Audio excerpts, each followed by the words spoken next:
नमस्कार, स्वामी न्यूज में आप सभी का स्वागत है। और अब बात शहर के 40 साल पुराने वैशाली नगर स्थित भोलेश्वर नाथ मंदिर की, जहां मंदिर के पुनर्निर्माण का 3 दिवसीय भव्य कार्यक्रम आज संपन्न हो गया। देखिए ये रिपोर्ट। भोलेश्वर मंदिर का पिछले 3 दिनों से जीर्णोद्धार कार्यक्रम चल रहा है।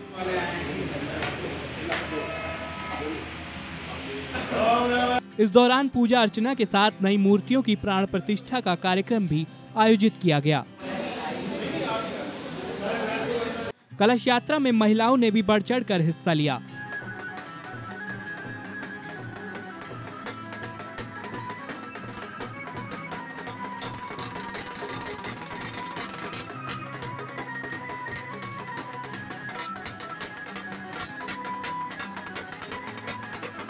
आज कार्यक्रम के तीसरे दिन पूर्णाहुति ध्वजारोहण के साथ आम भंडारे का आयोजन किया गया।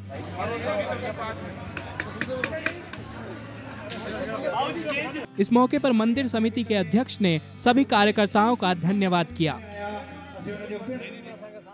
भोलेश्वर मंदिर जनता कॉलोनी वैशाली नगर में 3 दिवसीय जो मंदिर जीर्णोद्धार और मूर्तियों की प्राण प्रतिष्ठा का कार्यक्रम हमने रखा था।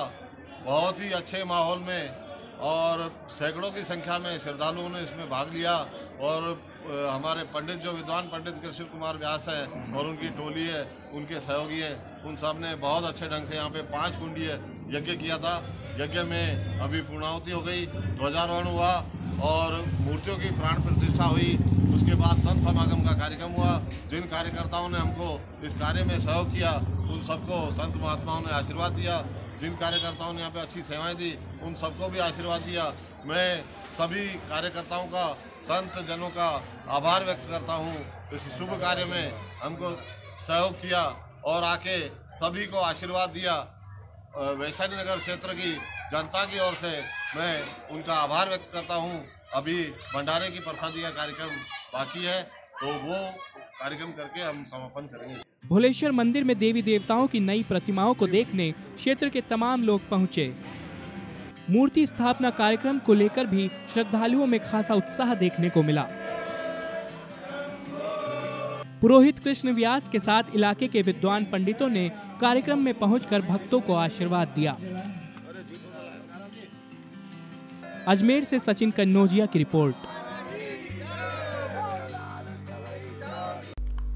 शहर के युवा सिंधी व्यापारी राहुल हरवानी को एक इंटरनेशनल संस्था की तरफ से एक्सीलेंस अवार्ड दिया गया। इस संबंध में पूज्य सिंधी पंचायत अजमेर की तरफ से प्रेस कॉन्फ्रेंस के साथ एक सम्मान समारोह का आयोजन किया गया। देखिए ये रिपोर्ट। अजमेर के पार्वती उद्यान में पूज्य सिंधी पंचायत की ओर से एक प्रेस कॉन्फ्रेंस का आयोजन किया गया, जिसमें सिंधी समाज के गणमान्य लोगों ने हिस्सा लिया। इस कार्यक्रम का उद्देश्य पार्वती ऑयल मिल कंपनी के मैनेजिंग डायरेक्टर राहुल हरवानी को सम्मानित करना था। कुछ दिन पहले ही राहुल को ग्लोबल ग्रीन एंड फीड नाम के इंटरनेशनल ऑर्गेनाइजेशन ने एक्सीलेंस अवार्ड से नवाजा था। ये अवार्ड हरवानी को बेरोजगार युवाओं को रोजगार देने में अहम योगदान देने के लिए देश के वित्त राज्य मंत्री अर्जुन मेघवाल के हाथों से मिला था। प्रयत्न किए सिंधी भाषा, सिंधी समाज को आगे ले जाने के लिए, और वही मैं व्यापार में भी उन बातों को नज़र रखते हुए व्यापार करता हूं कि ज़्यादा से ज़्यादा सिंधी युवाओं को रोजगार मिले और व्यापार काफ़ी आगे बढ़ा सकूं। बस यही सपना है कि क्वालिटी और क्वांटिटी एक में कोई कॉम्प्रोमाइज़ नहीं हो, और इन सब चीज़ों को नज़र रखते ही व्यापार करते हैं, जिसके वजह से आज अवार्ड से सम्मानित किया। और अवार्ड से ज़्यादा तो ये है कि अपने समाज के लोग खुश होते हुए देखता हूँ तो लगता है कि ये जो रिवॉर्ड है ये किसी भी अवार्ड से बहुत ही बढ़िया है। मतलब ये रिवॉर्ड उस अवार्ड से बहुत ज़्यादा अच्छा है जब अपने समाज के लोग खुश होते हैं अवार्ड देखते हुए। सिंधी समाज के लोगों ने राहुल हरवानी का फूलों की माला पहनाकर और स्मृति चिन्ह भेंट कर अभिनंदन किया। इस मौके पर सिंधी समाज के लोगों में खासा उत्साह देखने को मिला। युग में अनेक संगठन बने हुए हैं सुरक्षा की दृष्टि से, जैसे यूएनओ बना हुआ है, ऐसे ही जो है खाद्य पदार्थों की भी एजेंसियां बनी हुई है, ट्रेड यूनियन बने हुए हैं, संगठन बने हुए हैं, एसोसिएशंस बनी हुई है, क्षेत्रवार विकास समितियां बनी हुई है। इसी प्रकार खाद्य पदार्थों के लिए विश्व स्तर पर ग्लोबल जो है संस्थाएं बनी हुई है, global grain food and feed ऐसी संस्था है जिनके फेयर इंटरनेशनल लेवल पे लगते हैं। उसी संस्था का 2 फरवरी को दिल्ली में जो है इसका आयोजन किया गया, सम्मेलन हुआ था। उसमें अजमेर के जो है राहुल हरवानी, जो कि बहुत युवा है, छोटी उम्र के व्यवसायी हैं, इन्होंने उद्योग के जगत में जो आयाम स्थापित किए हैं अजमेर में, पूरे अजमेर से राजस्थान में नेटवर्क फैलाया है, एमपी में भी इनकी प्लानिंग है। इनका जो योजना है कि जितने भी सिंधी परिवार हैं, जब बेरोजगार लोग हैं, उनको अधिक से अधिक रोजगार दिया जाए ताकि बेरोजगारी समाप्त हो और स्वनिर्भर हो सकें। इस उद्देश्य के लिए इनको उस संस्था की ओर से 2 फरवरी 2018 का जो है चयन किया गया। एक्सीलेंट अवार्ड इनको दिया गया है युवा का ट्रेड में, और इन्होंने जो है वहाँ पे जो पुरस्कार ग्रहण किया, शील्ड करी। केंद्र सरकार के वित्त राज्य मंत्री अर्जुनाराम मेघवाल हैं, जो केंद्रीय वित्त राज्य मंत्री हैं, उनके कर कमलों से इनको शील्ड देकर सम्मानित किया गया। आज इसी क्रम में पूज्य सिंधी पंचायत अजमेर, जिनको बड़ा फख्र है ऐसे युवा पर, ऐसे नौजवान पर, तो आज पूज्य सिंधी पंचायत अजमेर के समस्त पदाधिकारियों द्वारा दादा नारायण दास हरवानी, पार्षद मोहन लालवानी, बलराम हरलानी और भागचंद जी दौलतानी, नानक गजवानी, जो हमारे पंचायत के पदाधिकारी और सब लोग हैं, इन्होंने मिलकर के इनको सिंधी युवा रत्न के खिताब से नवाजा है और स्मृति चिन्ह देकर के, प्रमाण पत्र देकर के, साफा पहनाकर, शाल पहनाकर इसको सम्मानित किया है। हम भविष्य में भी ऐसी उम्मीद करते हैं कि ये जो नौजवान है आगे तरक्की करे, हमारे सिंधी समाज का नाम रोशन करे, नौजवानों को रोजगार के अवसर उपलब्ध कराए, यही हमारी अपेक्षा है इससे। और राहुल को हम पूज्य सिंधी पंचायत के समस्त पदाधिकारी बुजुर्ग शुभकामनाएं देते हैं कि उत्तरोत्तर विकास करे, तरक्की करे और बढ़ता रहे। निश्चित तौर पर युवा व्यापारी राहुल हरवानी की ये उपलब्धि शहर के युवाओं को जीवन में आगे बढ़ने के लिए प्रेरित करती रहेगी। अजमेर से सचिन कन्नौजिया की रिपोर्ट। अजमेर के अलवर गेट थाना क्षेत्र में 2 युवकों ने फर्जी पुलिस बनकर बुजुर्ग को ठगी का शिकार बना लिया। घटना उस दौरान हुई जब पीड़ित लक्ष्मण सिंह लिंक रोड पर देर शाम वॉकिंग कर रहे थे। इसी दौरान 2 बाइक सवार युवक पुलिस जैसी वर्दी पहने पहुंचे और उनसे आगे अन्य वारदात होने की बात कहकर 1.5 तोले सोने की चैन के साथ 1 तोले की अंगूठी उतरवा ली और सामान लेकर मौके से फरार हो गए। आगे वारदात हो रही है, सोने चांदी की चीज़ों लूटपाट हो रही है, तो आप अपनी चीज़ों को खोल के जेब में रख लो। तो उन्होंने मेरी जेब से रुमाल निकलवाया और उसमें मेरी चैन, पौने 6 बजे जो मैं 10 मिनट कम थी जब निकला था मैं यहाँ से। तो फिर ये होली फैमिली के सामने माता जी का मंदिर है, तो वहाँ मैं जा रहा था, तो उन्होंने पीछे से पल्सर थी जा रहे हो, तो फिर मैं तो रोज़ की बात ही घूमने जा रहा हूँ। तो आगे वारदात हो रही है, सोने चांदी की चीज़ों लूटपाट हो रही है, तो आप अपनी चीज़ों को खोल के जेब में रख लो। तो उन्होंने मेरी जेब से रुमाल निकलवाया और उसमें मेरी चैन।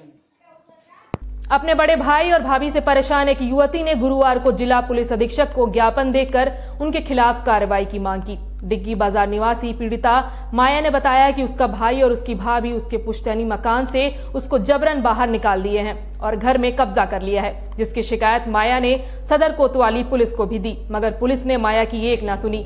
पिछले 8 दिनों से माया अपने घर के लिए जगह जगह भटक रही है, मगर उसकी सुनने वाला कोई नहीं है। कोई मेरा आदमी, मैं 8 दिन से लापता हूँ, घर घर घूम रही हूँ, मैंने शक्ल 8 दिन नहीं देखी है। किराए का मकान है, दरगाह कमेटी का। पहले पापा के नाम थे, पापा गुजर गए, फिर मम्मी के नाम थे, मम्मी गुजर गए। 10 साल हुए मम्मी मेरे नाम करके गई है। अभी मेरे को बोल रही है तू यहाँ से निकल, मैं आके नीचे बैठूँ। कौन परेशान करता है? मेरी भाभी, मेरा भाई और उसका बेटा। एक रात को दारू पी के बोतलें फेंकते हैं। आज 8 दिन से मैं घर से निकली हूँ, मेरा घर ऐसे ही लगा पड़ा है। किस जगह के रहने वाले हो आप? डिग्गी बाजार झूला मोला मोती स्टूडियो के सामने। पुलिस में शिकायत दी थी क्या आपने? हाँ, वहाँ तो गई हूँ। क्या बोले फिर? 8 दिन पहले मैंने पुलिस को फोन करा, वो आई, लेकिन मैंने ताला लगा के चाबी उनको दी, वो लेके गए घर की चाबी। फिर मैं सुबह लेने गई, उसने बोला तू घर जा, मैं 12 बजे आऊँगा, जीप लेकर उस दोनों को लेके आएंगे। फिर उसके बाद कुछ भी 8 दिन से नहीं हुआ। कौन से थाने में शिकायत? ये सदर कोतवाली। अजमेर के बालूपुरा रोड स्थित नगरा इलाके के लोग अपने यहां सड़क न बनने से बहुत दिनों से परेशान चल रहे हैं। इसी परेशानी को देखकर सभी क्षेत्रवासियों ने जमकर विरोध प्रदर्शन किया। वहां क्षेत्रवासियों ने आरोप लगाते हुए कहा कि चुनाव से 8 महीने पहले इस रोड के लिए एडीए अध्यक्ष शिव शंकर हेडा ने 25 लाख रुपए स्वीकृत कर रोड बनाने का काम पूरा करने का आश्वासन दिया था। अनीता बघेल मुर्दाबाद, अनीता बघेल मुर्दाबाद, अनीता बघेल मुर्दाबाद, अनीता बघेल मुर्दाबाद, अनीता बघेल मुर्दाबाद, अनीता बघेल मुर्दाबाद, बीजेपी बीजेपी अनीता बघेल मुर्दाबाद, अनीता बघेल मुर्दाबाद, अनीता बघेल मुर्दाबाद। पूरा मोहल्ला परेशान है, रोज यहाँ पर बच्चे गिरते हैं, एक्सीडेंट होते हैं, मगर किसी पार्टी को कोई चिंता नहीं है, सब यहाँ पर परेशान है। इसी के विरोध में आज पूरा व्यापारी यहाँ पर जो नगरे का है यहाँ लामबंद हुआ है और उनके विरोध में यहाँ पर बहुत व्यापारी लामबंद हुए और जल्दी अगर इसका निराकरण नहीं किया तो ये जल्दी से आंदोलन का स्वरूप लिया जाएगा। तो टांगे भी टूट चुकी हैं, फ्रैक्चर हो चुका है, कई जने गिर चुके हैं, व्यापारी परेशान है, जनता परेशान है, मगर सत्तारूढ़ पार्टी ने सिर्फ यहाँ पर वाई लूटने के लिए चुनाव के दौरान शिलान्यास कर दिया और उसके बाद यहाँ पर आकर कोई न मंत्री जी को कोई चिंता है न हेडा जी को कोई चिंता है।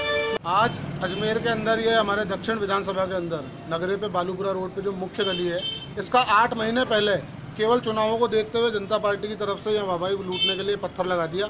उसके बाद से ये खुदाई करके यहाँ पे छोड़ा हुआ है। फिर जलदाय विभाग वालों को टेंडर जारी कर दिया। अभी जब यहाँ पे गली की व्यापारियों की मीटिंग हुई, उसके दबाव में आकर के बघेल साहब ने बुलाया तुरंत और इसके ये पेच वर्क का ऑर्डर कर दिया, जबकि यहाँ पे 25 लाख रुपए सैंक्शन हो चुके हैं इस रोड के लिए पेवरीकरण के लिए। हमारी उनसे यही मांग है कि जब भी इसका काम हो तो इसका पेवरीकरण हो और ये पूरी तरह से जनता के अनुरूप इधर माल लगाया जाए। इधर जो ये इसका पेच वर्क कर रहे थे, इसका कुछ सैंपल वहाँ अंदर पड़ा है जो बिल्कुल ही भुरभुरा सा है, उसमें सीमेंट बिल्कुल नाम मात्र की है, वो पानी पड़ेगा वो वापस हट जाएगा। हम और यहाँ के व्यापारी लोग केवल यही चाहते हैं कि जब भी इस रोड का काम कराए प्रशासन तो प्योर काम कराए और जल्द काम कराए, जिससे जनता को असुविधा का सामना न करना पड़े। नहीं तो जल्द ही कांग्रेस आकर के और रोड के ऊपर प्रदर्शन करेगी, जिसकी समस्त जिम्मेदारी यहाँ की हमारी स्थानीय विधायक अनीता बघेल। इस बुलेटिन में फिलहाल इतना ही। अभी वक्त है एक ब्रेक का, देखते रहिए स्वामी न्यूज।